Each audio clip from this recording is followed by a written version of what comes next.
Welcome, everyone, to the Post Mormon Project. I'm Randy C. Watts with my co host, Gene Judson of Latter Daily Digest. And of course, our incredible queen of content, Jessica Frankel, who's always so good at finding things and content and dispersing information. Typically, it's just the three of us on the expositor show because we let other people come in and we have a conversation. It's going to be a little different this week. We have a special guest with us because of the topic that we're covering. It's racism and bigotry that still exists in the LDS Church. And I thought it would be great to have Songs of Our Own 23 come on because she's so knowledgeable, such an incredibly intelligent human being. And she happens to be a person of color who has been LDS, and what a perfect guest. Songs, thank you so much for coming on. Thank you. That's great. How was your week, guys? No complaints. You want to tell us about your special experience? I have another special experience. Yeah, you do. I tips were good this week, I guess, for Uber Eats. So that's good. So I ate out a little bit more because I used the extra money to treat myself for such a good hard worker that I am. Well, you're certainly a connoisseur of places to eat out for sure. That's right. What about you, Jessica? What was your week like? The week was good. I got my college kids back, so we have a full house again. And my son's girlfriend came, and then we have graduation, high school graduation, and 2 more weeks of school in general. So it's just a busy, fun time. No complaints, but busy. Great. And what about you, Songs? Did you have a good week? I did. We're in the last couple weeks before the school year ends, and it's like birthday season and Mother's Day, Teachers Appreciation. It's a lot of things going on, so it's been busy and exciting and fun. Yay! Well, I had a good week too. Nothing too exciting happened, but it was a good week. Every day above ground's a good day. That's what I say. And no floods, Randy. No floods. No floods. We had a broken window that I had to go fix. And I'm not a window fixer, but I had to YouTube it up and get it all figured out how to do it, and went and replaced. One of our guests was careless and broke one of our windows, which there's just no reason that could even happen, but it did. Okay. Anyway, and I always want to charge him. I'm like, well, let's charge him. And she's the nice one of the group. She's like, no, honey, it was an accident. You can't charge him. So that was my week. But the window is successfully installed, so we're all good. This, after what you mentioned, Jessica, and what something I saw online was just a stark reminder. And I've done a lot of videos. I'm sure those of you who watch my TikTok know that I've done a lot of videos on the racism and bigotry of the Church of Jesus Christ of Latter-day Saints. And it's not just the black priesthood ban, as they call it. That's not the only thing. It's also racism against the Native Americans, and talk about a real screw up with their origin. The origin of our Native Americans are not like the church has tried to preach and teach and show. They don't come from Jerusalem. They don't come from the Middle East. And that's been genetically proven. And there's no curse. And there's no curse, ladies and gentlemen. The curse is being pale and white like us. We should acknowledge that. I know, right? This tan you see on me is spray because I don't want to look like a talking marshmallow. And we know now also we all come from Africa. All our mothers is an African woman. We're not coming from a white Adam and Eve. They say that with families of color, you go far enough back, you're going to find a little cream in the coffee. And I think it's the other way around too.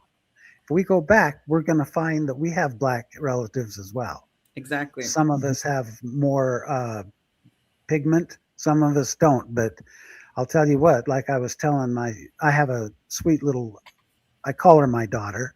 She's such a dear friend of the family. She's from Hades, and she's just part of the family. And I introduce her as my stepdaughter all the time. And I was just telling her that if the truth be known, I would rather have the complexion that songs that you have, or it's just so pretty.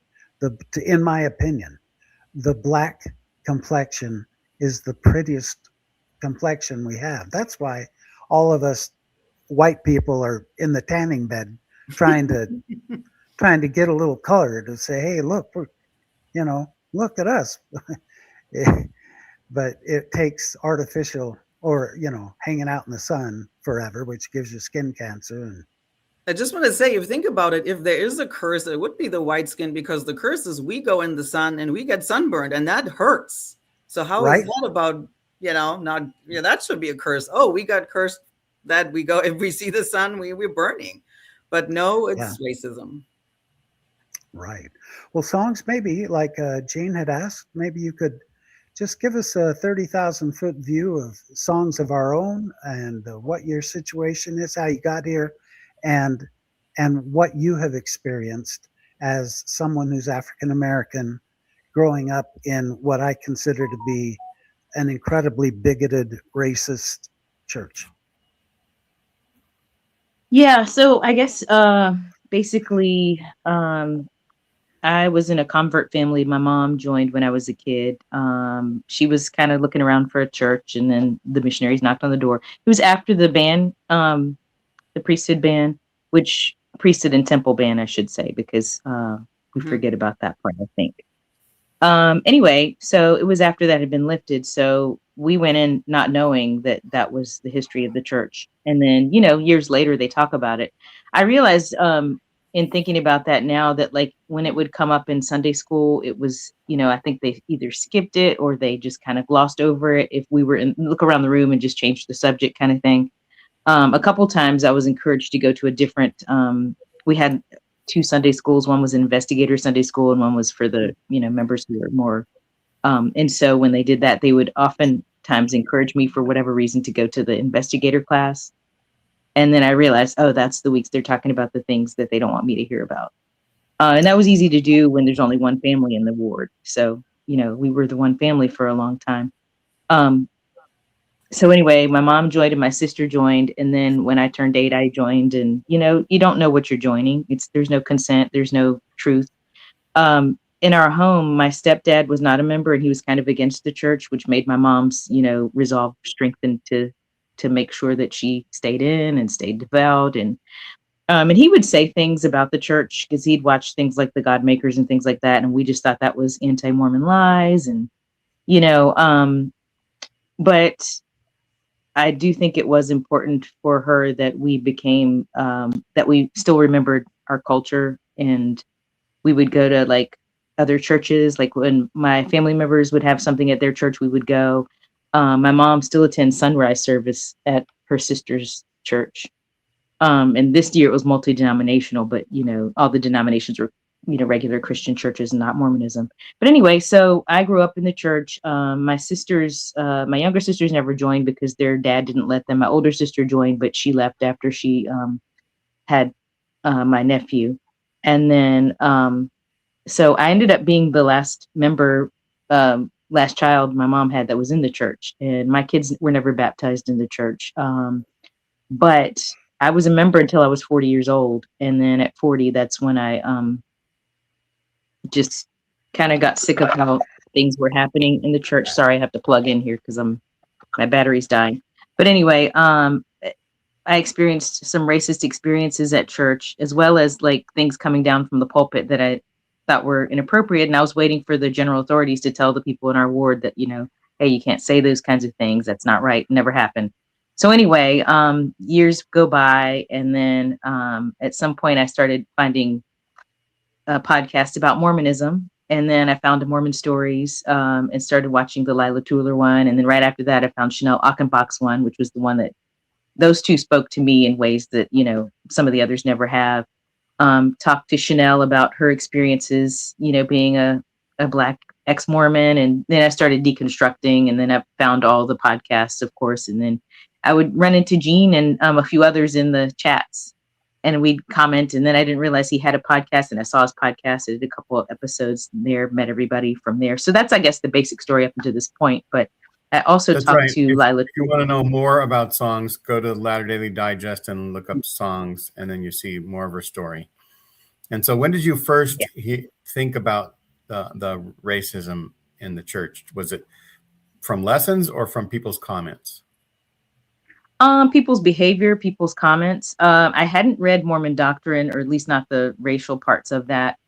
But I remember having a discussion as a youth about people like my friends were dating people who weren't in their race. And we had a discussion about it with missionaries at a fireside, and people were saying it was right or wrong. And I was like, wait a minute, God's not racist. And they were like, but there are laws about race. And I was like, no, there's not. I said, that's racist. And, and I kept thinking, how are they not worshiping the same God I'm worshiping? And he's telling them these racist things. And I just couldn't accept that. Yeah. So and Randy then Randy actually has Brigham Young that he's going to bring on to talk about racism. Yeah. This guy is the consummate racist. White man who belongs to the chosen seed mixes his blood with the seed of Cain. The penalty under the law of God is death on the spot. This will always be so. Brother Brigham, you're a racist piece of trash. So there you go. Bam, Speaking of Brigham Young quotes, I followed when I was deconstructing the Black Menace from BYU, and they had this video, and that was so painful to watch, where they asked BYU students, was this a quote from Brigham Young or Adolf Hitler, right? And it was so cringy to see students kind of wriggling, and they're like, one guy even said, I want to say Adolf Hitler, but I'm worried it's Brigham Young. And that was quite eye-opening, where we, as Mormons, you want to be the other should be the bad guy. It couldn't be our guy. And even though they are aware, they still would rather say it's Adolf Hitler, right? And then their school is also named after Brigham Young. So even if you acknowledge, and it seems like they were somewhat aware of it, nobody still struggles with the name of the school of the Lord is by a racist. Exactly. Thank you, because that's what I can't understand. Anyone else who has been proven racist or has targeted specific minorities, when they're in the public eye, they usually lose their job. The company gets rid of them. Look at the guy on Seinfeld who used the N-word in one of his routines, ruined his career. And he should never have used that. Yep. So, yeah, it just blows me away that the Mormon church, retains the name of Brigham Young University as though they worship and adore him. Are you kidding me? Well, Yeah, and so let's talk about how that it's been in the news. Some people might say, "Oh, Songs, you just had a bad person teaching, or some bad people in your life." That's not the Mormon Church, but or that's we used to be exclusionary, right? And now blacks can have the priesthood and go to the temple and all that. But what was in the news this week, Randy? There was a story that in the Salt Lake Tribune. Can you take this, Jessica? Yep, I have it here. Can you open it? Yeah. So that was this week in the news. I just want to say, like what Song says, the other problem is Mormons want to have racism stuck with Brigham Young. But like she said, it went all the way up to Mormon doctrines. That's how I grew up in the 80s. That was still Bruce McConkie, right? And that was Right. absolutely legit for everybody to teach out. That was, I mean, to me, at least I grew up, was the encyclopedia of Mormonism. This is what you used because we didn't have Google, right? No internet. Those were the books you made kind of your talk out of, right? So it's not, Right. it wasn't stuck in Brigham Young, and that was the only guy who taught it. So Mhm. anyways, coming back to this week. So this is what I understand, Black LDS group, and he experienced something just recently. And how about we read what he says in his own words? Let me get this up. I think it's this one. Can you open the next one? Sure. You bet. I was just preparing another. Oh, good. Okay. Yeah. So this is what it's about. Randy, do you want to read it? Sure. But Hugh, a marketing executive and current Genesis president, and by the way, are you all aware of what Genesis is? It's You a might want to word explain it to for people who don't know Yeah. what that is, though. Genesis is a ward that's mainly comprised of African Americans, and I think Kimball started it in the 1960s, or he was part of Oh, yeah. of starting it. Yeah. And they But would meet. Hugh, They would meet after all the other wards were done and have like a fireside. So they would do their own wards and then they'd meet together for the Genesis group. And But it was a Hugh, a way of market- Black members of the church to kind of have camaraderie and compassion, and a way to, you know, kind of decompress from the things that were happening to them in the Support church. group. Right. But Hugh, a marketing executive and current Genesis president who has lived all over the world, said he had only experienced mild microaggressions and insensitive remarks about his race during his time in Utah. That all changed on May 2nd when the genial leader was hiking alone on the Highland Trail near Lehigh. Hugh said a white man in a truck leaned out his window and shouted a racist slur, "All N-words will hang." Are you what? And guess what? I will bet you $100,000 and my left testicle that he was LDS. Yeah. He tried to, I think, see his license plate, and he couldn't. So it was hard to, I think he still made a police report, but obviously that was hard to figure out who he was. But it doesn't matter, because it still is the culture in Utah. And the culture in Utah is 100% influenced by the Mormon church. I don't like when Mormonism would like to separate this. When it's good, it's, look, Utah is good because of Mormons. When it's bad, it's not bad because of Mormons. You can't have it both ways. Either Mormonism is influencing Utah or Mormonism is not influencing Utah. Mm-hmm. Well, I'll tell you what. I have just, you mentioned McConkie and gospel doctrine. I just have a real quick slide to show you. Can you take one of these off, Jessica? Maybe that old one next to you. Okay. So let me just share this with you real quick. Here we go.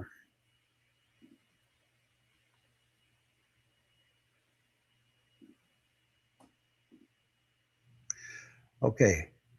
How was that? What the heck? Sorry. It was come and gone.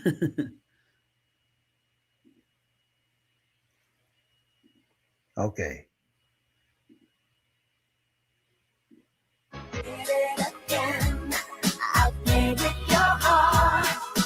I'm going to pause it from time to time. These are quotes Can you from. read it? Yeah, I will. I sure will. These are quotes out of gospel doctrine.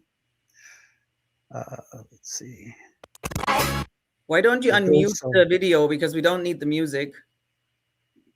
On the top left, can you unmute it so you don't need to listen to the music? Yeah. There Yeah. we go. Oh, thank you. Yeah, that's much better. Okay.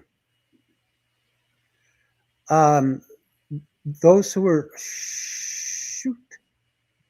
Can we cuss while we're doing this? Yeah. Those who were less valiant in the preexistence and who thereby had certain spiritual restrictions imposed upon them during mortality are known to us as the Negroes.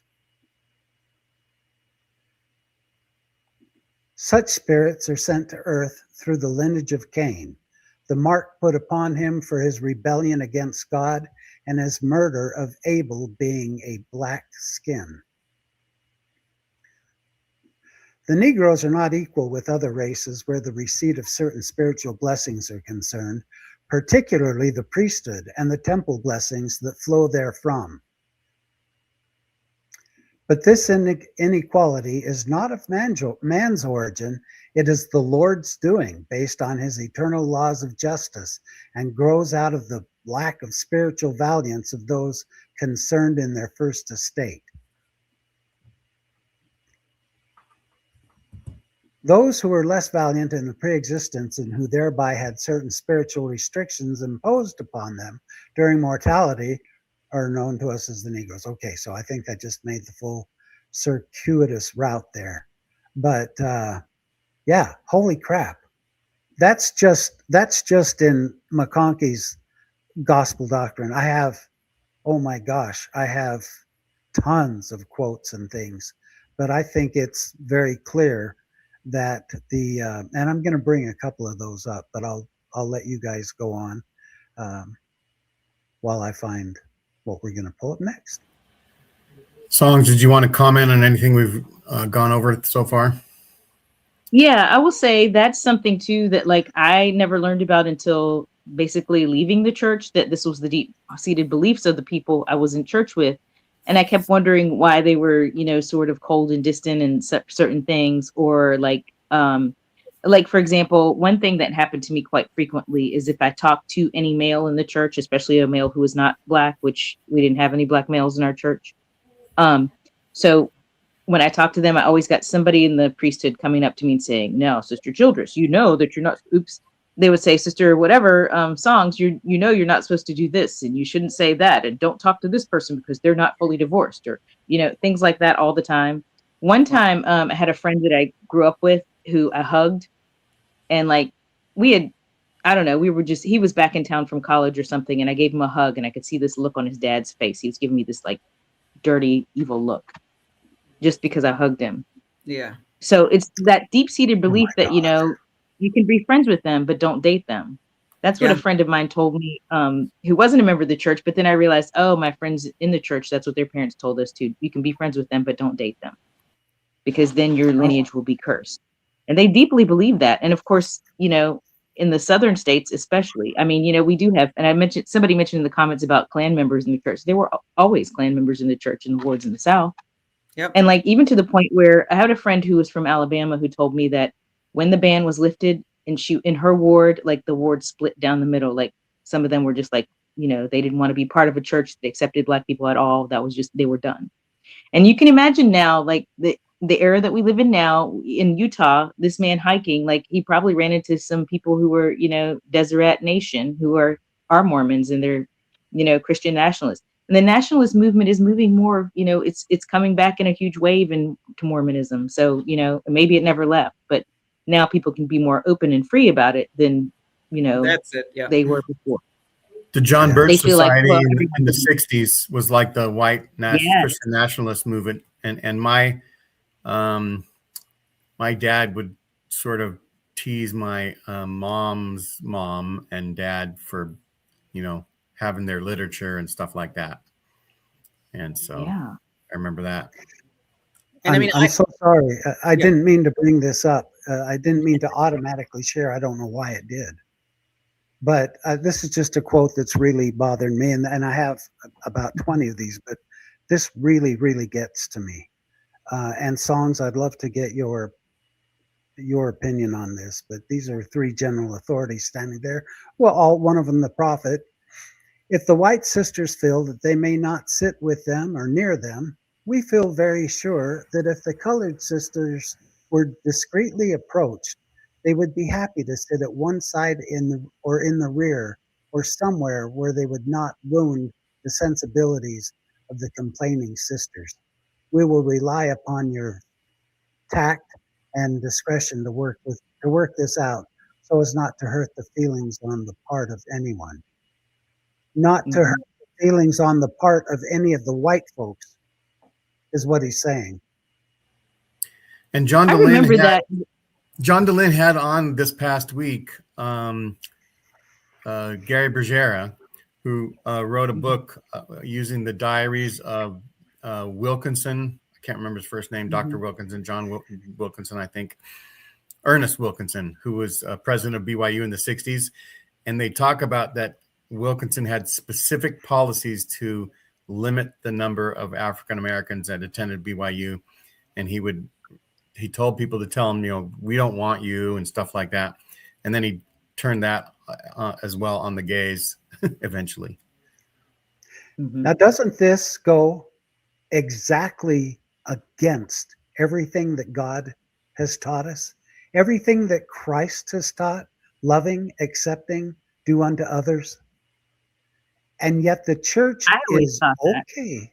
Yeah. Yet the church turns around and blatantly hates on a group of people.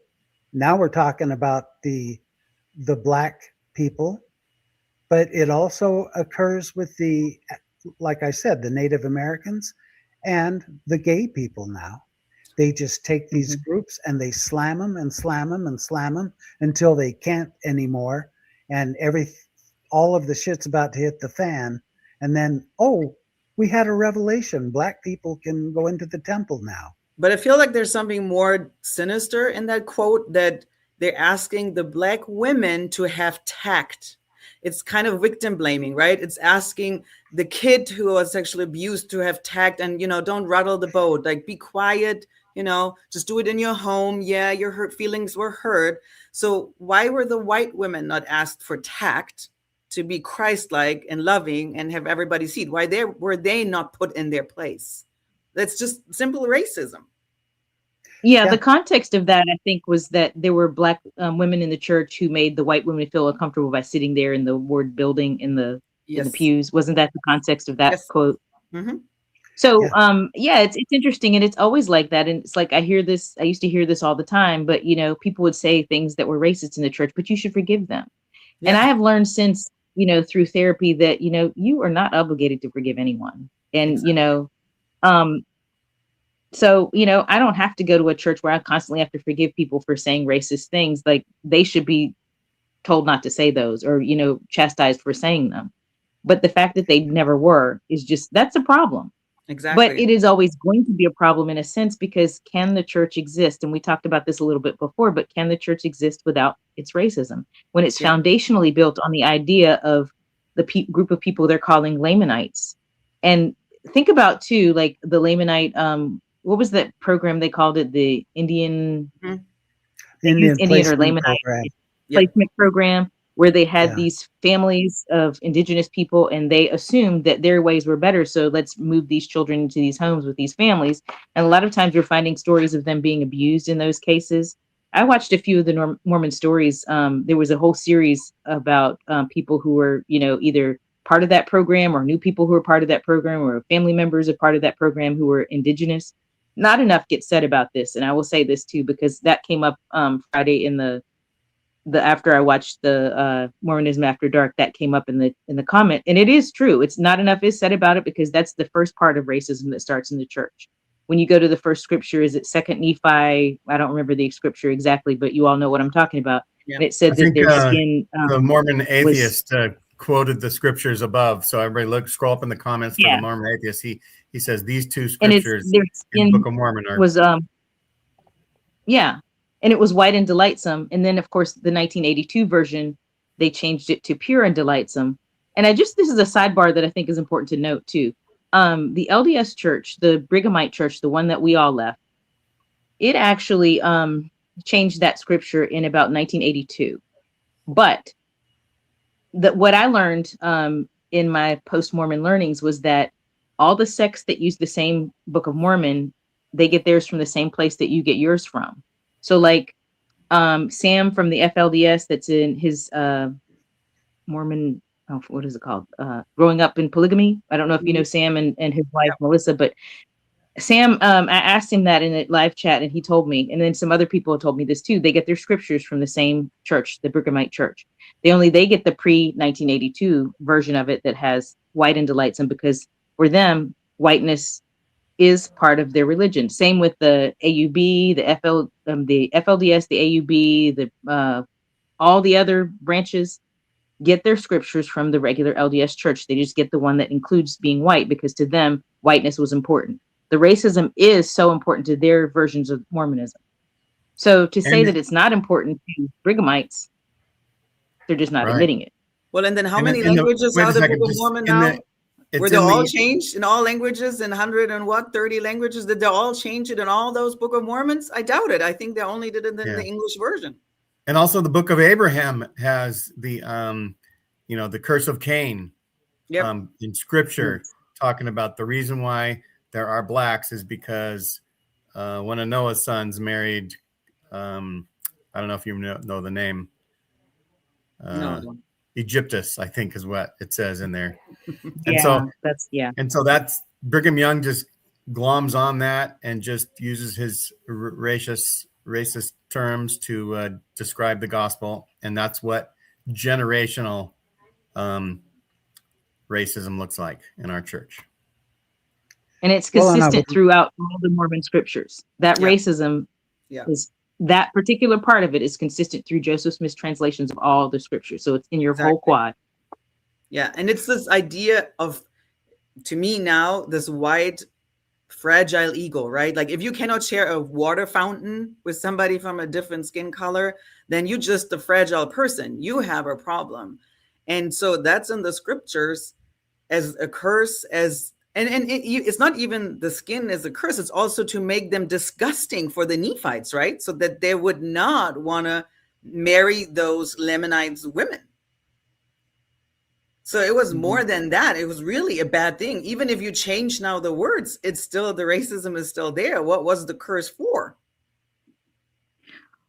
I will add one little caveat though. Remember though, that back then they were also telling people that if they became more righteous, their skin was changing to lightness. Exactly. So they could actually marry the Lamanites because their skin would change, right? Or ladies, right? You have to believe if you die, you turn white. Yeah. Because that's the achieved skin color apparently in Mormonism.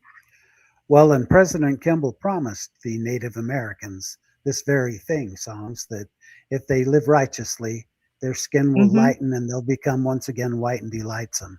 What a he saw it in conference. Exactly. He said that. He said, "Look at that little Lamanite girl." And you can click your bullshit meter, Randy.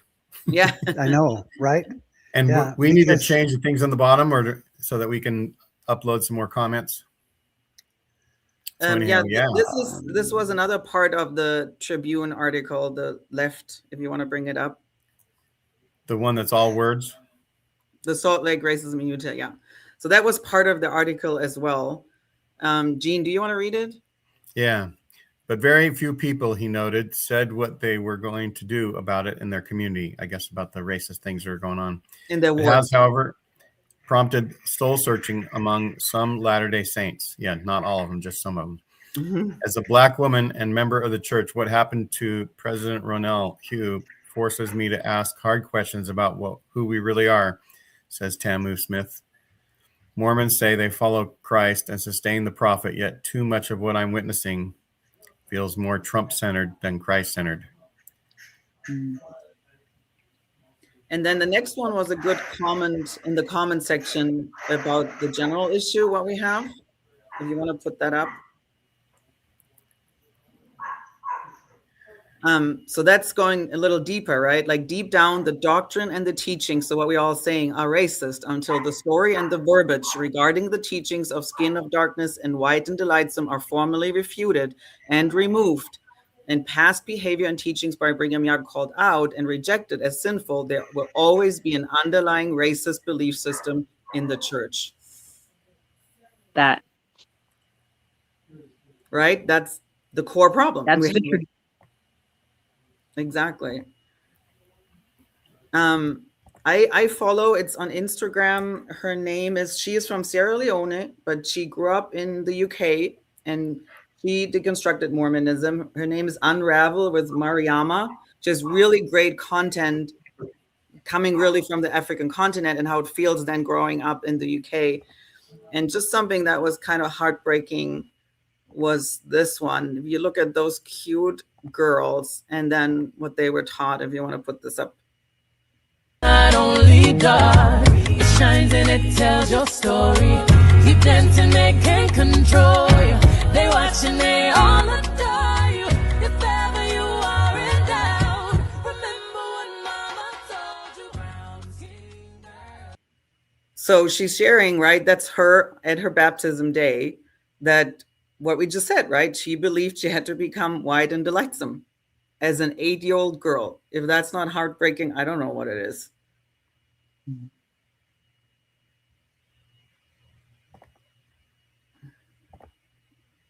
Songs. I think when I was baptized, guys, it was too late for them to tell me I was a curse or anything. Like that was not something that my mom would have accepted hearing about her daughters.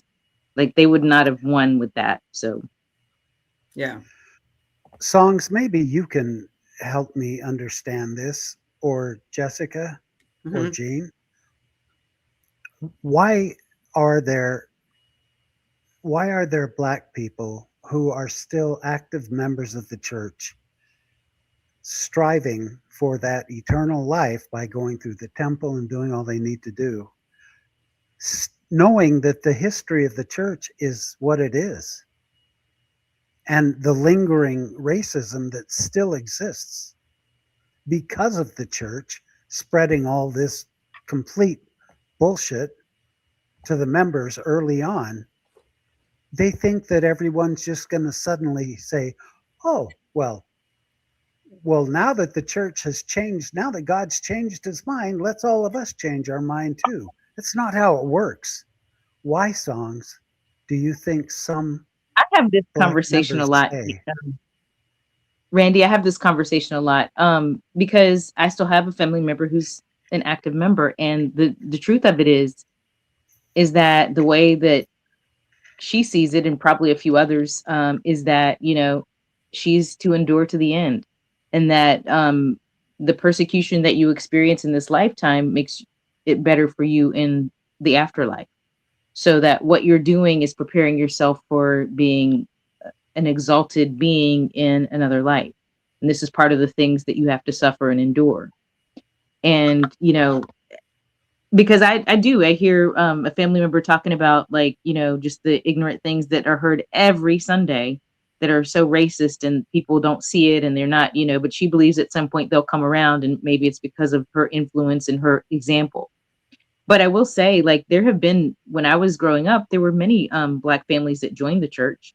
It's just that not many of them stayed. There was one family who I thought would never leave the church. However, I remember sitting in the foyer with the husband of the family. He was an immigrant from another country. And we would sit in the foyer just listening to the obnoxious things people were saying.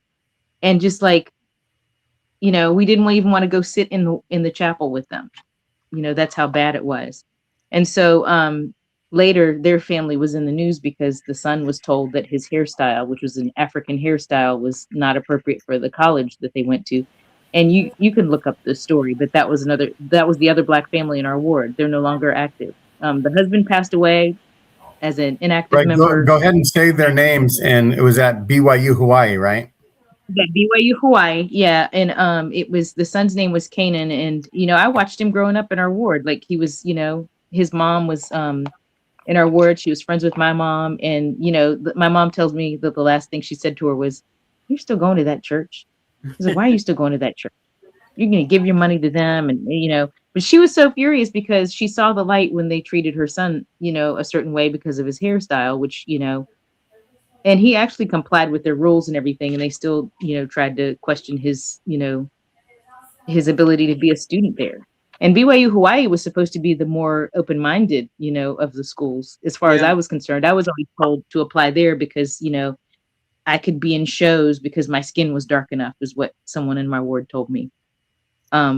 Which is just another part of the ridiculous things that people say that are racist. But that's, and that someone still is there is because they really do think that like they're preparing for some holier version of life outside of this life that is, enduring to the end. At least that's my perspective on it. At least that's what I've been told by them. So I just want to say some you could ask the same question to any women in patriarchy. Why are you in there? Why are you supporting this system? You can ask any LGBTQ member, why are you in a church that is against LGBTQ or against your lifestyle, right? I think the song said it right. The one thing is this really toxic enduring to the end mantra, which justifies anything. Just endure and you get the gold street, the villa, all the money in the world, all the glorification. And then another thing I had to deconstruct as a woman as well in general is this glorification in Christianity about suffering. That suffering is a good thing. If you shut up, be quiet as a woman, just support the patriarchy, that's something where they put you on the pedestal, right? Kind of like, your black friend, right? Oh, look, I have one. That's not what's not racism. It's what's in your mind, how you think. And that's the same about women and equality or homosexuality. If you think about it, all those racism, sexism, homophobia is all attacked by patriarchy. We're all just part of the game. We have no rights or any play. We just be there to support the patriarchy. The problem is if you're in it and you in it since childhood, like Song said, most of the people we can't keep, they're leaving. But if you're in it since childhood, you're indoctrinated. Why are women still in the FLDS church? Because they're indoctrinated. They can't see the harm. They think it's worth the suffering, right? That's the toxic in all those religions, is that you can't see the harm. So I think those questions are not helpful. Why are people in those things? Because nobody thinks they are in a cult, first of all, right? Everybody thinks like, not me. My religion is good. My religion is healthy. I think the problem is really like, you're not allowed to critical think. You're not allowed to think outside the box because it could be dangerous. It could be harmful. And we know FLDS people, oftentimes they have no access to the internet, no access to information. Even like Song said, and I grew up too, I had no idea how racist the church was because I didn't grow up in Utah or American Mormonism. I grew up in Germany. We had no literature. It wasn't even translated. I think we have a third of literature in Germany that's translated in German. So that I didn't know, there was no access to it. So then if you don't know, you can't do better. I did a lot of shows on Black Lives Matter videos, some of them short, a couple of longer ones. And Gene and I have done long form shows. And what really bugs me are the members that jump to the defense of these prophets and apostles that say these stupid racist remarks. And you know what they say? They weren't racist. They were just speaking from God, what God told them. They were just backing up the prophet, but they weren't racist. Really? Okay. So here's an example. This is George Q. Cannon, by the way. Their skin is black, their hair woolly and black, their intelligence stunted, and they appear never to have arisen from the most savage state of barbarism.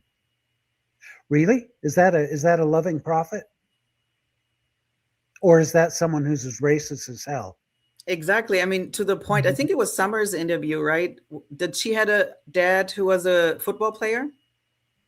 And I didn't know that because, like I said, I'm not American. But so she said that for a long time, Black football player could not play the quarterback because it was thought as an intellectual position. So you think skin color influence your brain, and yet we bleed the same. Our brains, if you cut us open, we all look the same. So how? It's just pure racism. That's just it. And fragile white ego that needs to prop up.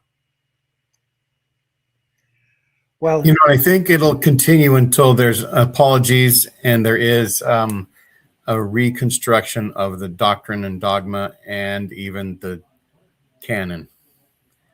And so you mean never then, right, Dean? By that? Because when is that all going to line up and happen? Yeah. Sorry, go ahead. That's the thing. That's what needs to happen. That's the only thing, Gene. You're right. That's the only thing that's going to fix this whole thing is an apology and start calling people of color to high and important positions instead of carrying on this. Look at the photograph of all the apostles and the prophet and his two counselors.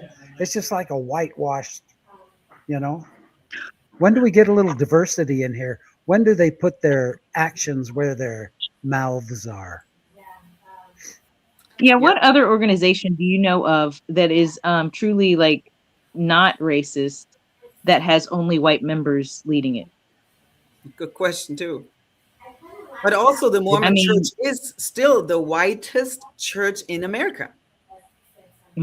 Sure it is. So they're still not attracting really and keeping Black Americans who have an interest in that church. So it's not like they're super successful anyways. Well, we're Or also maybe the they don't only want to be church that has successful. we're also the only church that has a living prophet who gets word from God, and we're the only church that has said that God declared that the blacks are inferior.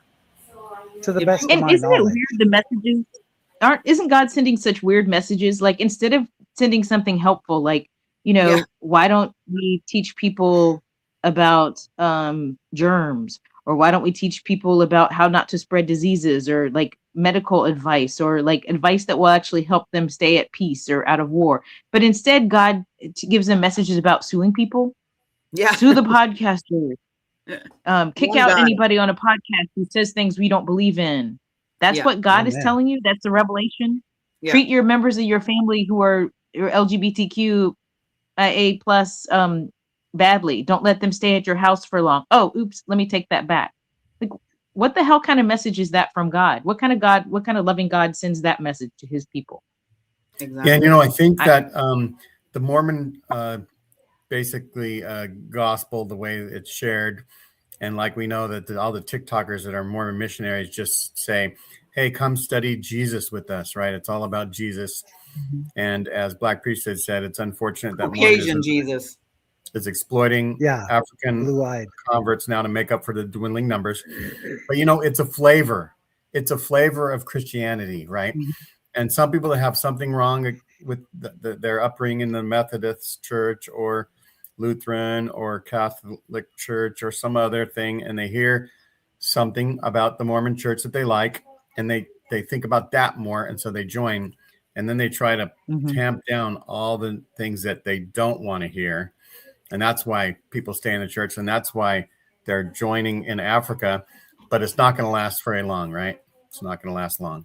I actually have a video. And one thing, go ahead, Songs. I'm sorry. And one thing I would say about the African countries, and so in the African countries where the Mormon church is prospering, and I will say that, you know, we found out, and this is fact, that they are not getting the full translation of the scriptures. They're translating the scriptures and leaving out the ones that are problematic, the ones that have racist overtones or racist interpretations. They're leaving all those scriptures out of the ones. And they do this in many countries, but they're definitely doing it in the countries where they're succeeding in Africa, because they don't know that these other parts of scriptures exist. Exactly. So perfect kind of to the right video. She's talking about this missionary work in Africa. If you want to click on this, the right one.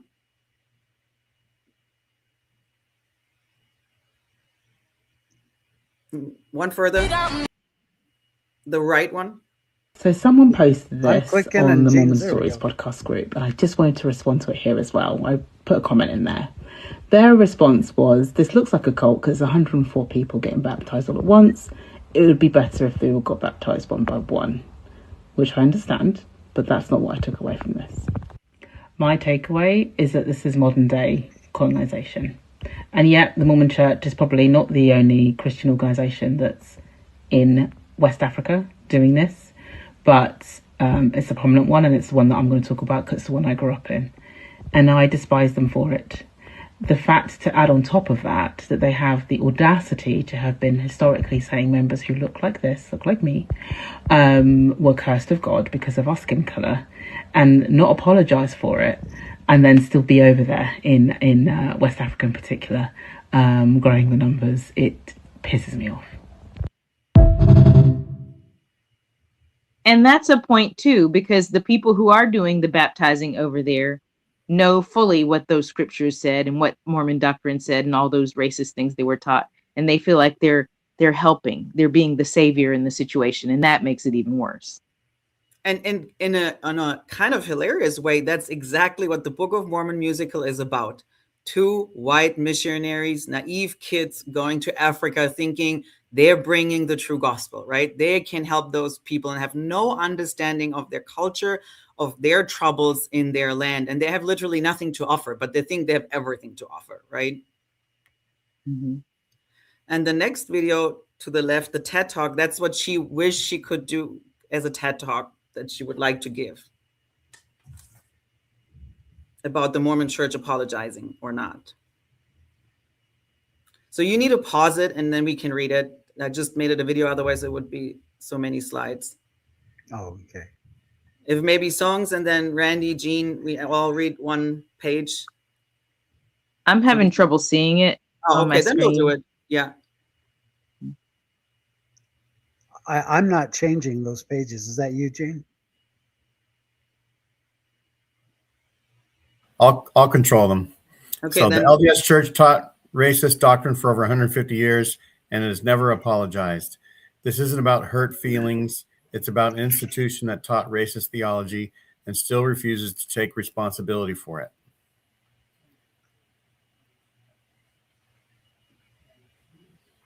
Who else want to read that one? I can read it. It wasn't folklore, it was doctrine. Leaders taught that Black people were less valiant, cursed, and divinely restricted. It was much more than a priesthood or temple ban. These teachings shaped policy, leadership, family life, and identity. Black members were treated as spiritual inferior by design. Joseph Fielding Smith, 1931, not only was Cain called upon to suffer, but because of his wickedness, his posterity was cursed with a black skin. Why did the Lamanites, Jessica, why were they cursed with black skin? What was the reason? So that they don't look not enticing, so to speak. So that they would look unenticing until they were righteous, and then they become white, and suddenly they're enticing. Yeah, apparently. To me, that is a slap in the face to humankind. Yeah. Okay, Randy, It's go ahead just- and read this one. Excuse me. Any man having one drop of the seed of Cain in him cannot hold the priesthood. And I'll just say that he goes on to say, and it will always be so. Yeah. Historians like Matthew L. Harris show that LDS leaders knew the priesthood ban was wrong decades before 1978 and still refused to change it. He took it away from me. There we go. Leaders today, including Dallin H. Oaks, aren't inheriting a distant problem. They were adults witnessing and operating in a racist system, and they knew it. In 2013, the LDS Church published an essay titled Race and the Priesthood. While they disavowed these teachings, they still refused to apologize or even name the teachings as wrong. When leaders refuse to apologize, members assume the doctrine was right, and they still do. Exactly. Because Racist they haven't beliefs, apologized. yeah, racist beliefs stay alive because the institution never killed them. Yep. And the institution is the only one that can put an end to this, and they don't do it. And Exactly. that's what really aggravates me. And it makes my heart hurt for the people that this is affecting. Exactly. That's right. What it means today. When leaders don't apologize, members assume the doctrine wasn't wrong. Harmful beliefs stay alive. Black members continue to face racist comments. The institution avoids accountability. And because there's no apology, the doctrine still circulates and Black members still carry the weight of uncorrected theology. There was a gentleman from Seattle that called me and talked to me about his situation. He was a member of the church. He was a returned missionary. And do you know that when he left on his mission, he lived in Africa, by the way. He was never told about the black priesthood ban, and it was only on his mission that he found out about it after he had accepted a missionary call. And he was so distraught. And I don't know if you remember, Gene, but we called and spoke to him, and he said that when he was living in Utah, he could not get a date. He could not get a date with anyone because Mhm. he still felt that negative energy from all of these ridiculous teachings. That's right. And Because silence protects the won't come church. forward. Protects the church, not the people that are harmed. Which also is interesting thinking about all the sex abuse, right? It's always the same pattern the church has: protect the organization at Same all thing. cost. Yep. For sure. Who wants to read that? Songs, can you see that one? Yeah. To the leadership of the LDS Church, you cannot claim prophetic authority and refuse responsibility. You cannot. I'm sorry, that one's harder to read. You cannot preach morality while avoiding your own. Yeah. And And your then your silence protects silence go ahead. the institution and into the people and not the people you harmed. Yeah, and what you said, Randy, that's happened to so many. If you listen to Chanel's story, that Yeah. happened to her. A lot of the racist doctrine she found out on a mission in the South. Same with Tara Herbert. And I'm just throwing out their names because here are two Black young women sent to the racist South, to sundown towns.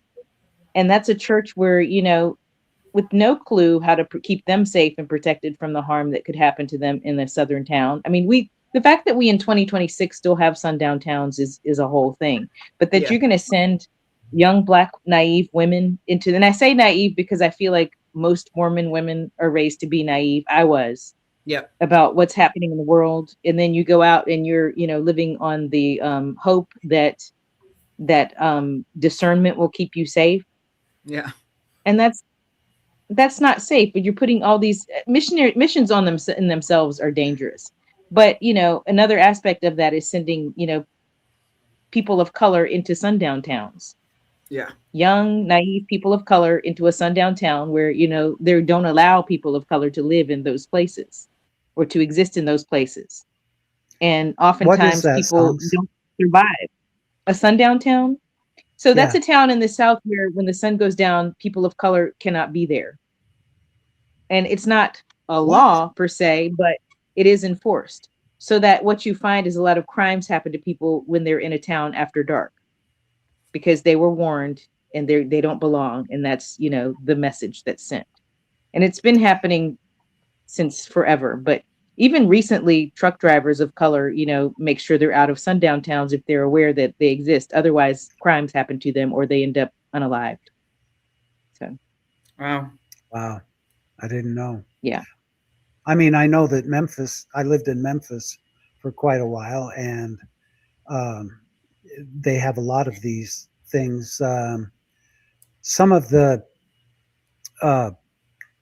doctor, well, let me tell you, first of all, in the year 2000, which is when I left Memphis, there were still signs up, Black doctors saying that they will not treat white people.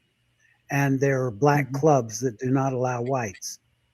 On the other hand, the Memphis Country Club still has a sign up, no blacks. The depending on whether you get pulled over by a white cop or a black cop, depends on whether or not you get a ticket. Because if you're white and you get pulled over by a black cop, you're getting a ticket. If you're Black and you get pulled over by a white cop, at the very best, you're getting a ticket. It's the racism is alive and well. It's horrible. And think about that. Memphis is a huge town. Think about if you go through these little small towns where there are no rules. Yeah. Oh yeah. Yeah. Yep. But the really sad part in Mormonism is almost this unawareness, right? That we all saying we weren't even aware, like we didn't heard about it because Mormonism was so good in hiding and whitewashing its own past. So they're sold as a product that wasn't true. And we all bought into it. And my son served his mission in Philadelphia, Spanish speaking. So he taught a lot of members from Puerto Rico and other Spanish speaking countries, obviously, which none of them were white. And my best friend in Germany, she's half Moroccan, half Spanish. So she has a darker complexion too. And obviously I was in my 40s when my son went on his mission. And when he baptized a person of color, she was like, I didn't know Mormons baptize people of color. I was shocked. Wow. And she was my best friend. I grew up with her from middle school all the way to college, and we were still best friends, luckily. And she was happy when I left. She was almost concerned for my safety when I spoke out about things. I'm like, no, it's fine. Mormons don't come after me. But I was so shocked. And my other best friend, who was actually a Mormon, she married somebody from Africa. And when she invited her husband to just come to the church, right? He was like, no, thank you. And she's like, why not? And he's like, you do know your church is by white men for white men. And we both were like shocked. Like we were so naive. Like we're like, wow. And he only knew South Park and those things, but he nailed it. This is the reason I wore the shirt I wore today. It is amongst all the white sheep, I'm the black one of the group. Because really it's it's true. I'm that member of the church, or I was that member of the church that couldn't understand this ridiculous racism, prejudice against gays, all of this. This is just man stuff. This is just human things. This is not God stuff. Neither is investing in weapons of war and everything that they invest in. This is not even Jesus stuff. It's not even God stuff. This is man stuff. And who the hell is ignorant enough? And I'm talking to the members of the church who completely accept this prejudice, this racism, this banning the LGBTQ, the women not getting the priesthood, and the extreme prejudice against people of color and people who were handicapped. Who was it? What prophet said that it was because they were Harold B. Lee. Lazy. Harold B. Lee. They were fence sitters in the pre-existence. Who and are you everybody people? who was born outside of the S2, not nationalist. Yeah. So Germans are also kind of like, we're not as good, Right. Yeah. And the only thing worse than people of color and women are apostates like Randy. Yeah, they're the worst. So Not a who are tradition. these people that cling to the church and listen to every word and praise and worship a prophet that condones all of this complete, unmitigated bullshit? Who are these members that support this prophet? They're not, to me, those aren't Christians. And I know I'm really going extreme here. I'm going hateful because I'm very passionate about this. Who are you members who accept child molestation, who accept that? Let's go ahead and get them baptized and get them back in with the kids. Who are you that accept all of this prejudice and bigotry? Who are you to listen to the prophet and do whatever he says, even if he says, don't let your gay kids spend the night? Randy, Who you are need to you get signs with those slogans and walk in front of the church headquarters and up and down the street. Right? Yeah, Front I'm a square. little worked up about this. But you know what the shameful thing though is, we all did it. We all were not aware. We didn't spoke up. I mean, to be fair, because we didn't know, and at least I can say once I learned about it, I was disgusted about it. I didn't know there were blood banks in Utah where African blood and white blood was separated, and Utah was the last state to let go of this, right? But because so much information was held, we still were part of the program. And in a way, I have to take this on me and kind of say it's disgusting. But it's it's really weird. That's why it's hard to call out all the members, because not all the members know. So that's why we do the podcast, right? You have to put the information out there, because if you don't know, I mean, you're almost unknowledgeably a bigot too. I mean, we're in there, we bought the stuff, we kind of went along with this. I think it's the members to me that I really also don't want any contact is the ones who know and stay. You know, Yeah, I think there's that's still what I plenty who mean. don't know. Yeah, exactly. And the other thing that I was shocked too. So when we were still believing members, we lived in Singapore, and Obama was for the first time voted. The Asian members were, you could tell they were softly checking, like, are you happy that Obama is a president or not? So it was very interesting the Sunday when he became president, where they're like, are you celebrating or not? And I first was, because I'm German, I wasn't even American, so I didn't care. I mean, I loved it. So I was like, yeah, we're great. And then they're like, are you Americans? We're like, no. And they're like, ah. So it's interesting, right? Sometimes we're not aware even how multicultural and how many different cultures we have in Mormonism. And if you think about Asia, it's this weird in between. They're not white, they're not black, and yet they don't even know where they belong kind of either, because Mormonism is so little and tiny thinking. And yet they were kind of confused and kind of like softly checking, you know, where are the members politically? And so that was disturbing, my first experience. The second one, we moved to Texas, and we had back then it was like, what is it, the high priest activity or something. And it was Hillary versus Trump, right? And I really thought members would at least vote for me, it was the lesser evil, so to speak, was still Hillary. And people were like, no, but we're Republicans. I'm like, but that's a stupid way to vote. You don't vote just because somebody's Republican. Shouldn't you look at the agenda, what they're standing for? And 90% in that group were like, we'll still vote Republican. And I was dumbfounded. I sat there, I was like, what? Those are like, even, you know, like, I'm white for that, but I'm German. I still struggle with that American thinking of politics, and just, you know, so many Mormons are just Republican by generation, because they just are. Because we have multiple parties in Germany. So you look at the agenda, you vote the agenda you're behind, and not the person or the party per se.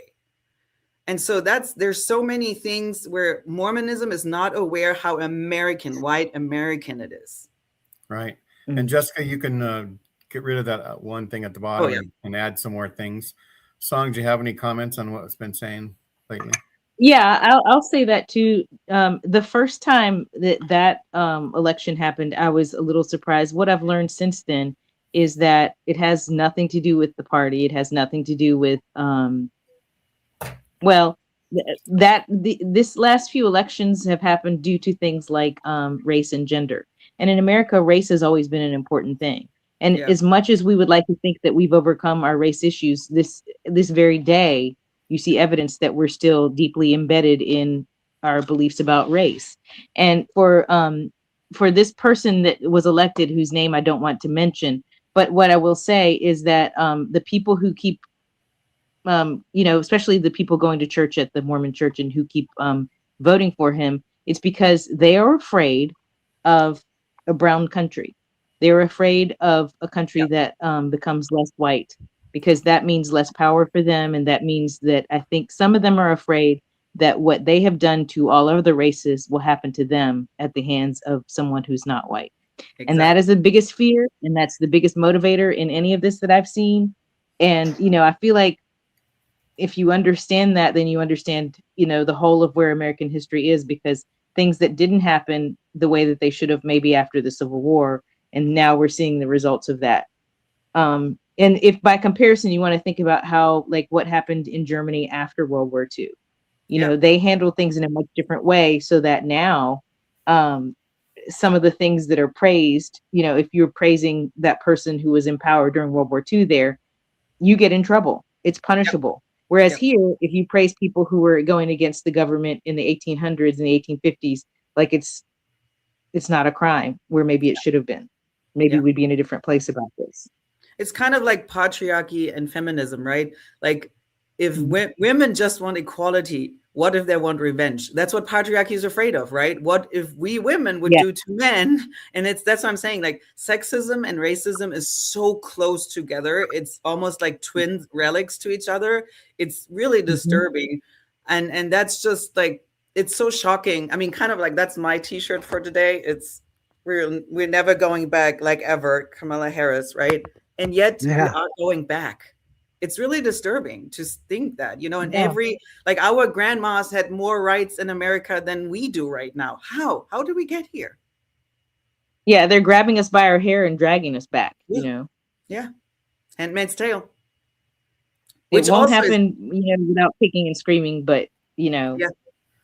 And, So and that's also the birth rate, right? They're not afraid birth rates going down in general. White birth rates are going down. Why are they so afraid of that? That's right. So Yeah, good point. can we There's enough invite people on the planet. listeners in, or is there still more things to get through? For me, I think it's fine to bring a few in, but in light of the fact that we have songs, we probably can't accommodate too many.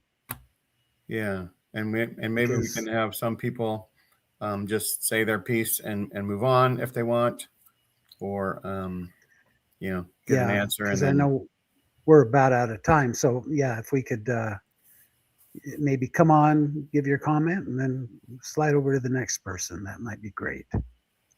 yeah. And so, But just I got to real tell quick, you, was we there really something else in appreciate the news, Randy, that you wanted to talk about as well? Or I can't remember. Yeah. Always a lot of things, huh? We yeah, could also yeah, bring it up on Tuesdays with Tim. Yeah, that's true. The overflow from the show. Yeah, It's Tuesdays that's with right. Tim. Laura, how are you? Hey, good. How are you all doing? Good. Good. I just, every week I hope that I'm going to get to see that face of yours.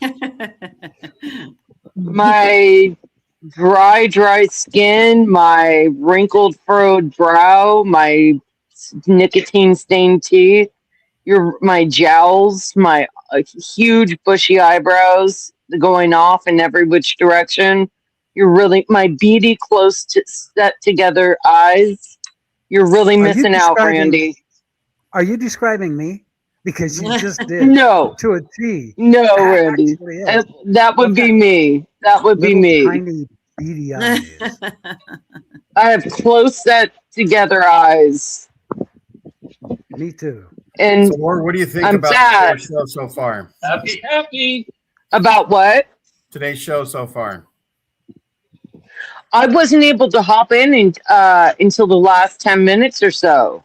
Sure. Well, what do you think about Mormonism and racism? What are your words of wisdom? I don't think you're ever going to be able to expunge Mormonism from racism. I don't think that's possible. And I think you're seeing it more now. I think the country is seeing it's always been a racist country. I mentioned on Mormonism After Dark, I live in one of, if not the most liberal areas in the country, San Jose, California, Bay Area. And I have heard, because I'm largely white, I'm Mexican, but I'm largely white. I was closeted. I have heard the most racist, homophobic crap, ignorance, vile hatred, and the church is even more entrenched. Is even more entrenched within the church.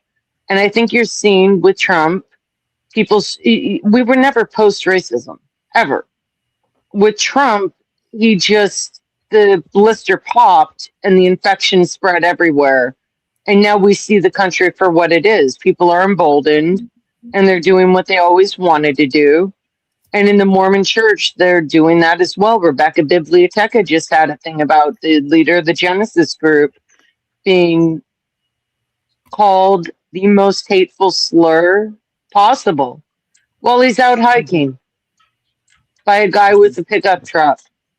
And I'm thankful that no violence happened, but that's intimidation That's I think as long as the Mormon Church does nothing about what is it, DesNat, Mm-hmm. Yep. and DesNat isn't even their average members, to the best of my understanding, who still think that Trump is God incarnate. That's You right. know, the first step would be taking care of DesNat and excommunicating all of them. All right. Well, But let's let then, Diamond say his thing because we got more people coming in.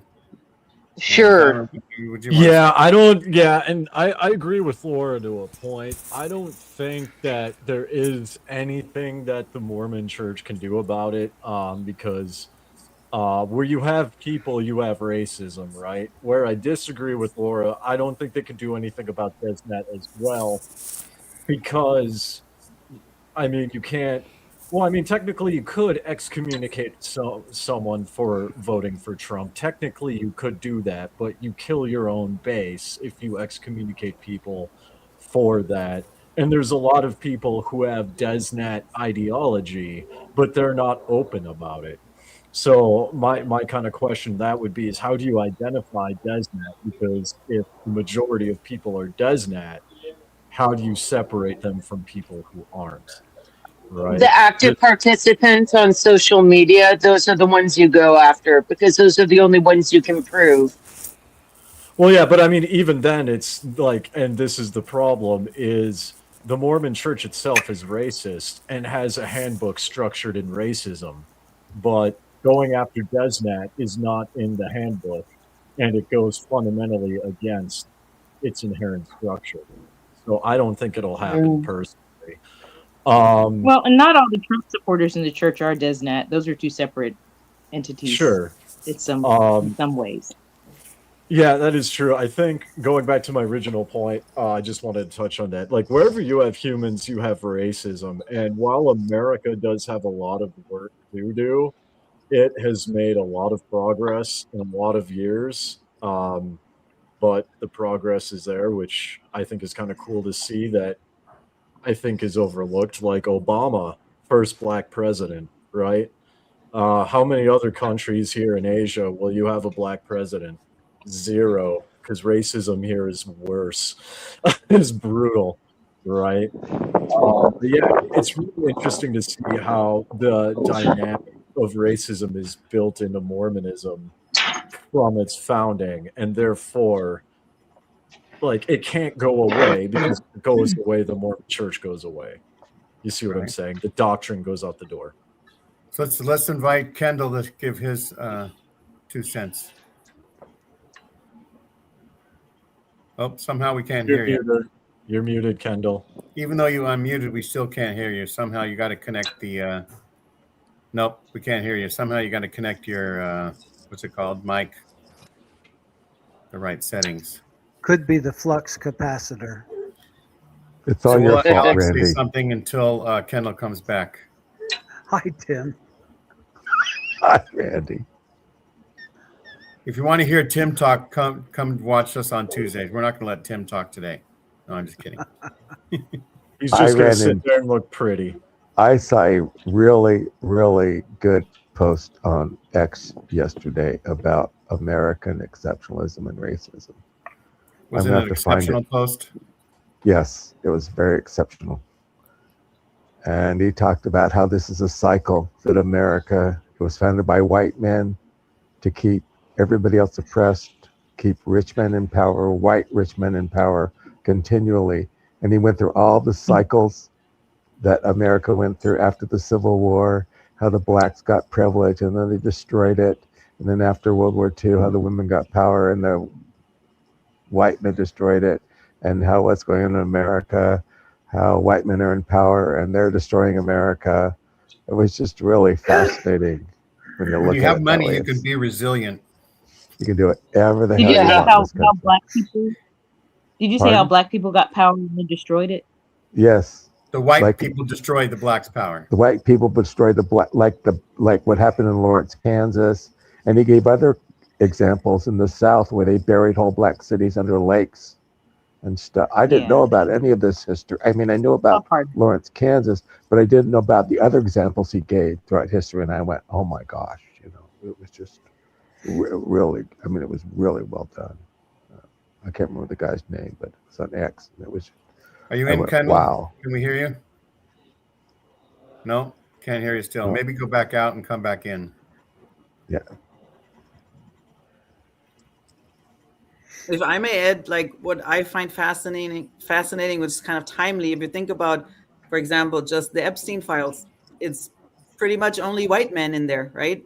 There's no black man, no Russian, no. It's just mostly American men, and they're abusing children. But then telling Iran, how dare how you treat your women, and what do? We're taking most rights away from women.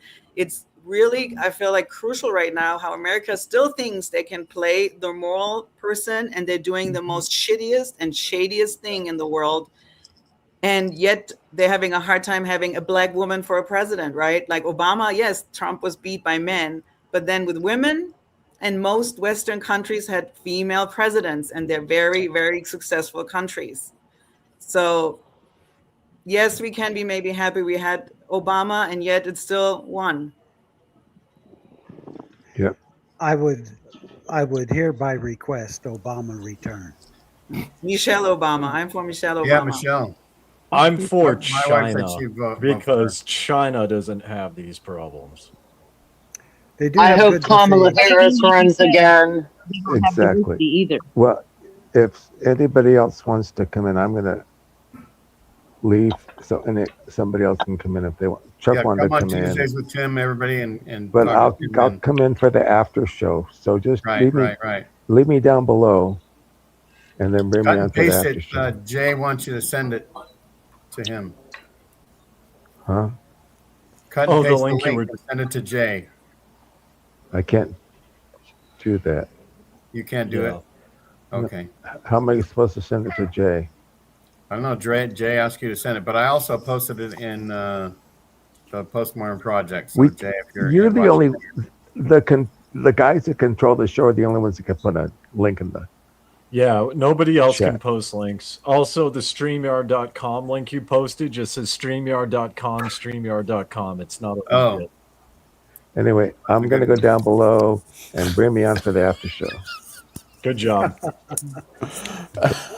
Thanks for dropping by, Tim. It's nice seeing Tim. Okay, thank you. Where is down below?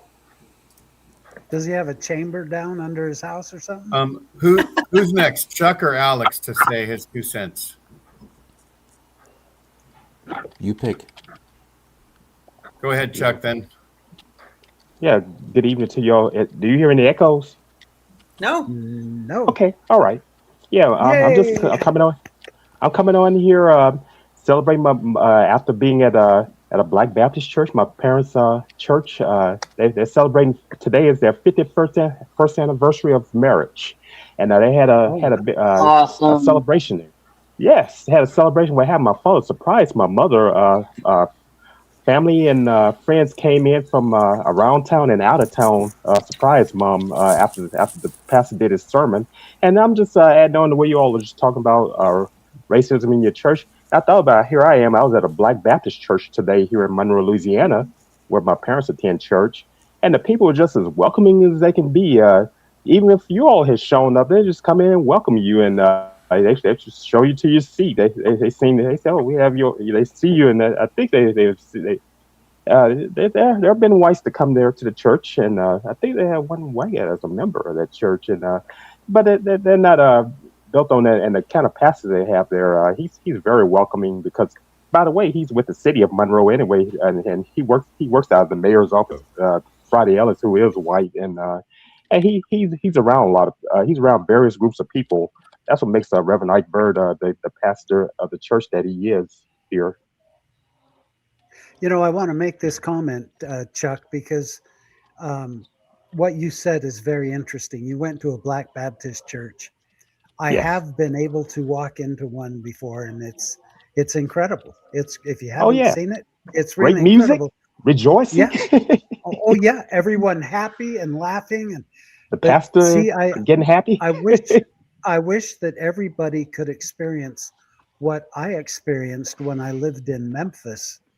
Oh I yeah, worked at Memphis. FedEx, and I Yeah, was home probably in my entire crew, because Memphis is home of 95% black. Stacks, Stacks and Yeah, Son. Yeah, yeah. Well, every day I'd have to drive to this enormous parking lot that's bigger than the world, and you'd get on a bus, and it would take you into the hub of Federal Express. I yeah, was right at always the the airport. only I was always the only white guy, and I was always in my group. I was always the only white guy.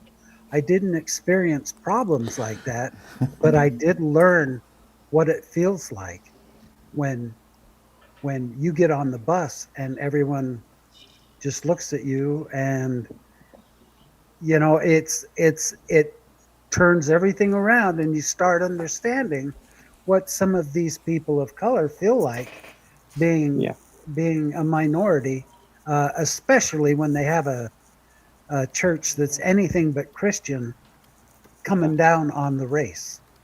That's what I told my Unbelievable.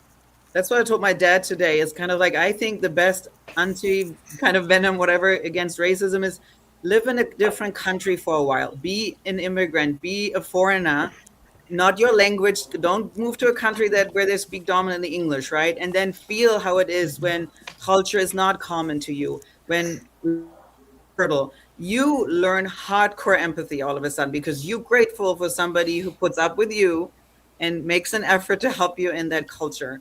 And that's why I feel like traveling outside of your country too. Don't do vacation always in your country. Go outside of your comfort level, go outside of your comfort zone. Then you learn there are multiple truths. The world's not black and white. The world is not easy. We're a very complicated species. But that's when we learn at least empathy, when we all learn, shit, I need other people to thrive. I need other people. I need help too. Everybody needs help. We eat the same, we piss the same, we bleed the same. That's just what it comes down to. But you have to get out. Amen. and hello, who at the top of the screen? It say you're called Son. What's your son? What's your a song? Song. Nice Songs meeting you. of our own. Yeah, Songs it's of nice our to own. meet you Nice too, meeting Chuck. you. I've seen you up here in various times, and congratulations to your parents on their anniversary. Oh yes, I'm happy to still have them Amazing. around all these years. I'm the age Yeah. they got married the same year that I was born, 1975. I'm 50. Oh, I'll be okay. 51 this year. Yes. Nice. Wow. Wow, Chuck, you look younger than that. I appreciate it. Thank you. Well, you know what they I like Thank say. you, to Randy. I do know what they say. But Yeah. maybe one Oh of yeah, you can the say You know it. what cracks don't and what crack. doesn't crack. So you do. Yeah, exactly. Right. Well, let me tell you, white cracks, and I like to tell people that I'm 82 years old, because that way they say, "Oh, you look That's how so old my young for father is, your 82, age," and he looks well. My father's 82. He'll instead be of 83 this year. Yes. really. Wow. Oh, Well, wow. good for Yes. him. My father's 82. Yes.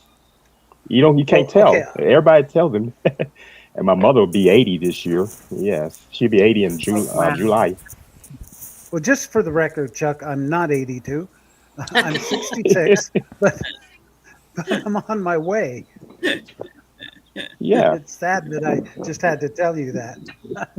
And as something to add on what you all were just talking about with the churches, I just look at the Southern Baptist Church. They made a big deal back years back when Reverend Fred Luter, who's from down in New Orleans, Louisiana, became the first black president of Southern Baptist Convention. They made a big deal about it. But the thing about it, that wasn't making any progress. The Southern Baptist Convention is still having problems to this day, be it LGBTQ, race, women in ministry, and many other things. They still have a problem. They think, oh yeah, we had Fred Luter, Reverend Fred Luter as president. He still lives in New Orleans. That's where he's from, and has a church, big church down there. But that has not solved anything with that faith. So they have problems similar to the LDS Church in that Oh aspect. yeah, they have those same. They have It's similar pretty problems to common LDS. across the Yeah, board. I Yeah. mean, the white men. Yeah, that's what it's been, that thing. Yeah. Yep. I mean, that's another thing I thought as a woman deconstructing Mormonism is really being aware how male dominant this church is too, right? Like it's Father God, Son God, and even the Holy Ghost feels like male.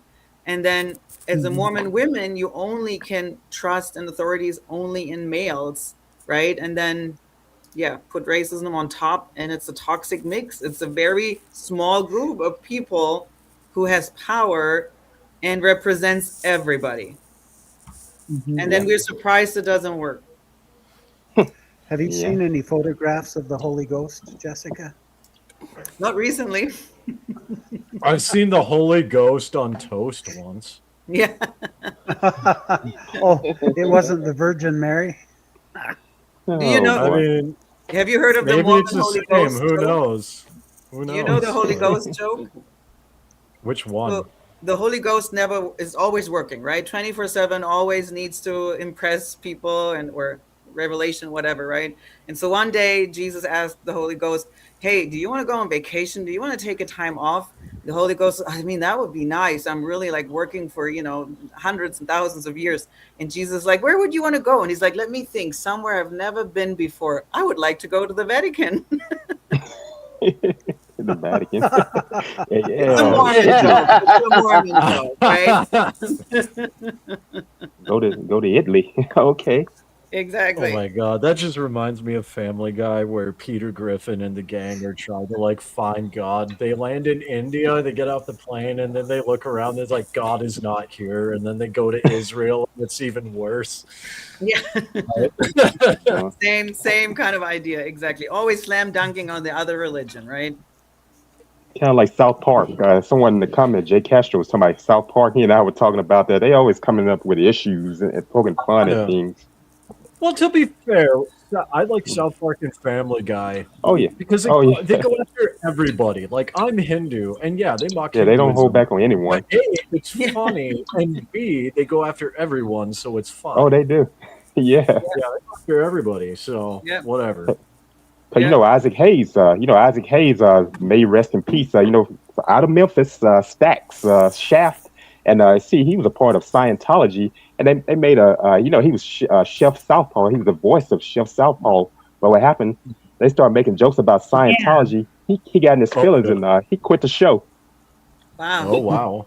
Oh yeah, they killed his character off. My son was talking about that the other day. Sure did. Killed his character off. But yes. Yeah. With Family Guy, have you seen like people of different religions reacting to like South Park and Family Guy making fun of their religion? No. Oh man. It is hilarious. No. One of my favorite ones, and I'm biased, but there's people in India who watch South Park dunks on like Hinduism. Right, and there's a scene where they're surrounded by Indian people, and Stewie goes, "Quick, hit the red buttons!" And then they go and hit the bindi on the forehead, right? The little red dot they hit, and they power down, and the Indian people just lost it because it's hilarious, right? Oh Lord! And my you have to point be with careful that with some of it. Well, here's the thing. Muslims thought it was funny too. They loved the terrorist episodes. That's surprising because a lot of them get offended. Well, but here's about that.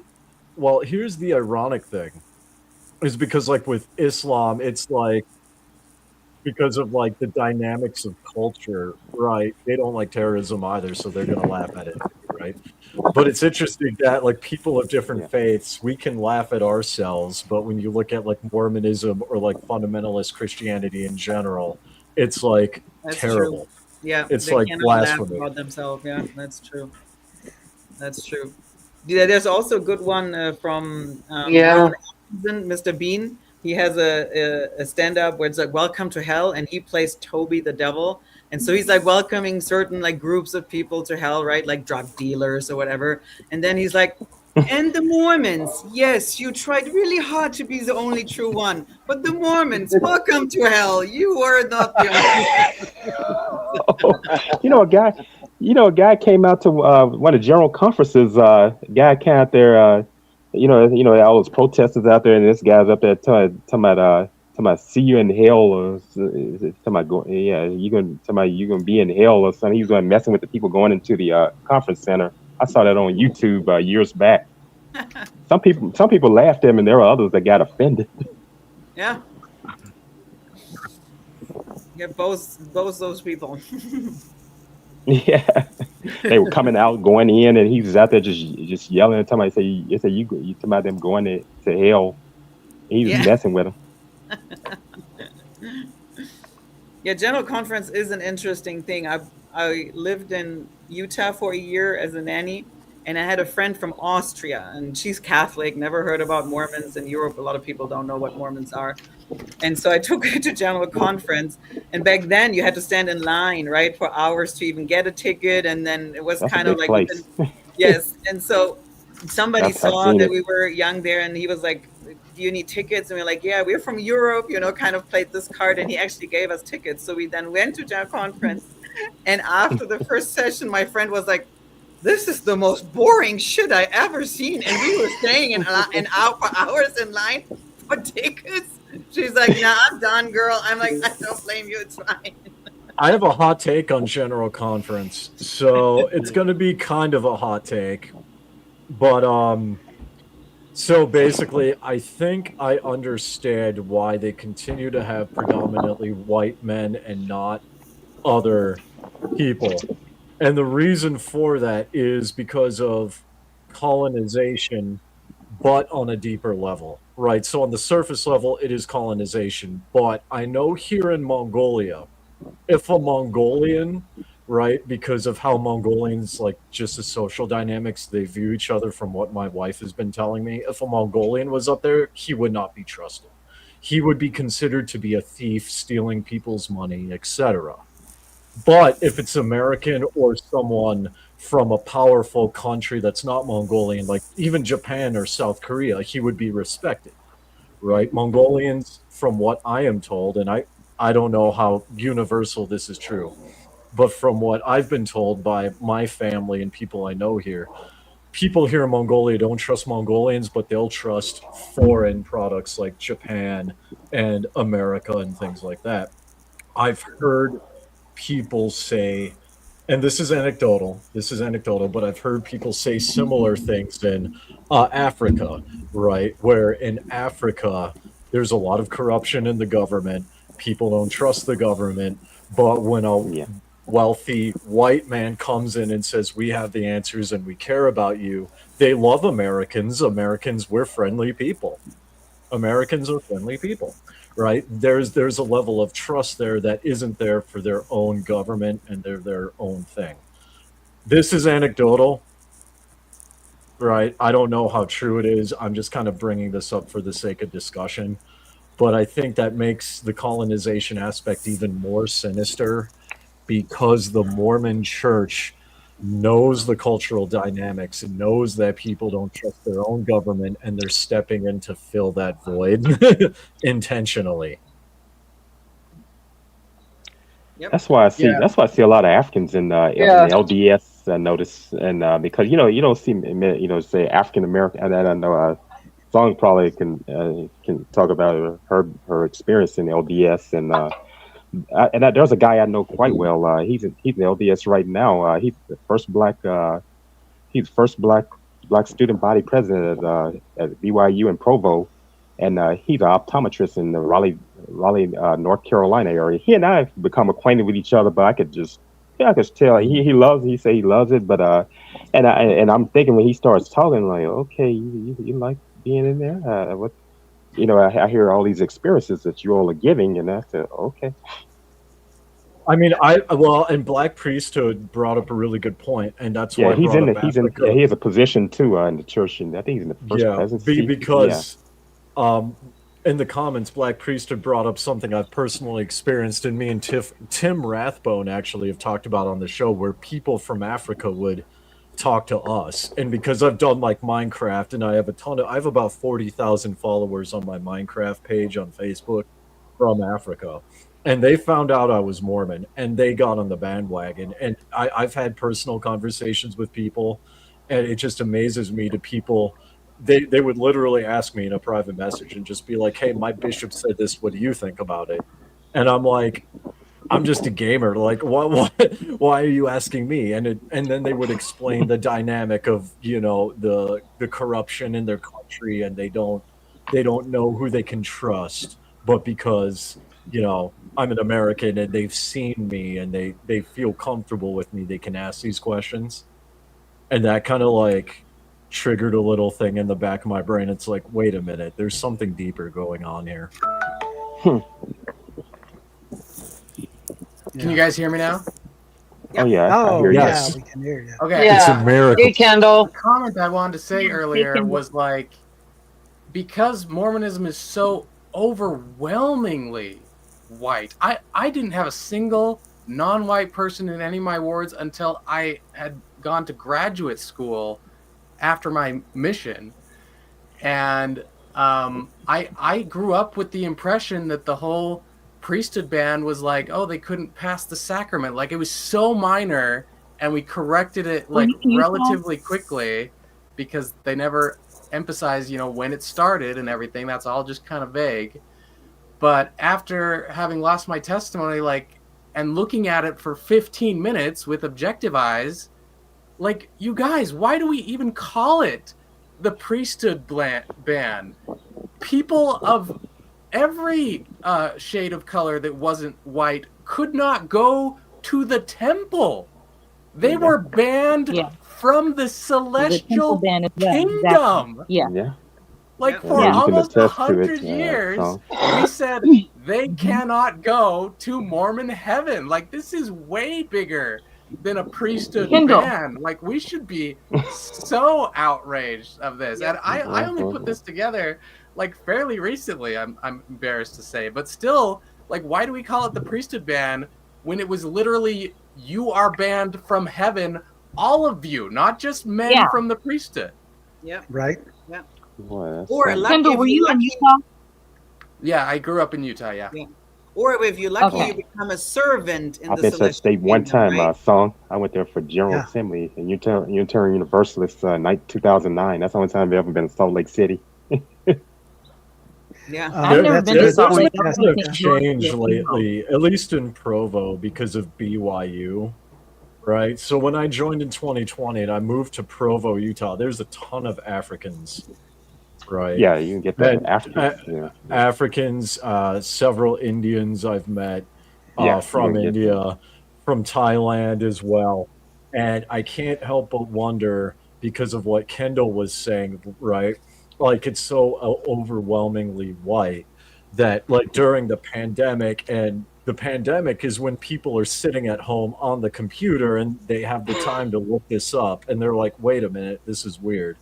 So I show up there and, like, it felt like, and I could be wrong, but my personal feeling was when I drove out there, I met a ton of people from Africa, Thailand, India, and other, you know, countries from Southeast Asia, African regions, and even a couple from the Middle East. It felt like they had been bussed out there at the same time, right? It felt like they've been bussed out there at the same time for BYU. It could have been just a coincidence, but it kind of gave me the vibe of them being like, looking at it now, being like, oh yeah, we're under attack for being all white. But look, back in 2020, we had all these people move to Provo to learn English and to do BYU pathways, and yada, yada, yada, right? Yeah, I heard about BYU Path. Is that online? Is that online learning? So it's online learning, but also my old roommate who was from, well, he and his girlfriend were from Ukraine, the Donbass region. They were refugees. And I guess BYU on campus has like an on-campus BYU pathways thing as well. I don't know how it works, but that's what they told me they were there for. So I just go with it. Yeah. Makes sense. Hey, Sung, I always tell them about, you know, there's some of them, they say they opened up the priesthood in 1978. They said, they say black men. And, you know, what happened, you think about it, it was the same year as, you know, people talk about drinking the Kool-Aid. That was that same year, 1978, in Guyana, in Jonestown. I remember Same year. watching, did you see the documentary about it, or the movie they made about it with LeVar Burton and Irene Cara and who was playing Howard Jim Booth. Jones? Howard Booth played Jim Jones. Yeah. Yeah, I saw So that I movie. remember One watching Howard that, Booth played like, Jim after we Jones. remembered Yeah. the church. It didn't occur Is that it a new- anything was similar. But I was Is like it a newer 4 or 5. movie? No, it was No, this it was was in probably the 70s. 1980. something like Oh, that. in the 80s, early 80s, All yeah. right, guys, we're Because signing Yeah, I off. think See it ya. was What's 1981 or 82. yeah, it was what's the in the name of early the 80s. movie? Guyana Tragedy. Yeah, Guyana and Tragedy. it's LeVar Yeah. Burton was in it. Guyana Irene Cara was in Tragedy. it. Howard Booth. I can't remember who else was in it, but I just remember LeVar Burton because he had just been Yeah, in Powers Roots. Booth And played like, Jim Jones. yeah. I love But I LeVar remember Burton. watching I that and grew up never to Oh, seeing One LeVar it. Reading Burton. Yeah, Rainbow. Kunta Kinte. Yeah. Yeah, My first I never made the introduction connection with when I was Mormonism. Reading Rainbow was my first introduction Reading to Rainbow. LeVar Burns Yeah. because Star I was a Trek Next kid. Generation for me. Oh yeah, Star I Trek think Next about him and Generation. Kunta Kinte as in Roots. It's Kunta Kinte. You know, people of a certain age remember Oh, that I movie. Yeah, remember people that. who are a certain age, Yeah. we know that. But Later I well, saw the first Roots, but my primary memory of him will always be reading me stories Reading then Rainbow. He did it for years. yeah, and then Star Trek, and then I saw Roots. And you can see him in the cameo video. You think about the song "Word Up" out in the '80s. He was in that video. He played a cop. He played a detective in the video. oh, that's awesome. Yeah, LeVar Burton was in that video. I love cameos. I've anyway. never seen Reading Rainbow. I've never seen Reading Rainbow, but Geordie LaForge was like kind of my hero in some ways. Yeah, Jordy was badass. Well, you guys, listen, And this is an incredible conversation, but we are going on 2 hours here. Oh, So okay. it's time to end the official show. However, After you're show certainly time. welcome to stay on and chat in the after show. But I just want to thank my co-hosts, Gene Judson, Jessica Frankel, and Songs of Our Own. Thank you so much. And thank you to all of the commenting audience and those of you Congratulations who to the hop on graduates to as well. comment. And congratulations to the graduates. Thank you all for coming, and stay for the after party or come on in. It's the water's fine. I had to go and check on Mother Hunt. I had to go check on my parents, on their 51st anniversary. See what's going on and make sure they're okay. They on All up in right. years. I'm about to get on off of here. You all take care. It's great meeting you, All right. Song. yeah. Take care, Chuck. You It's nice too. to meet you. All right. Thanks. All right, good you all seeing you, Mr. Chuck. All right. And Great seeing you, you. Laura. You all And have a everybody great come on week. to Tuesdays with Tim on Tuesday nights. All right. Tell Tim I said hello. All right. He went off Every when I Tuesday came night on. in Okay. Bakersfield, California. Okay. All right. I'm about to See head on y'all. off of here. All right.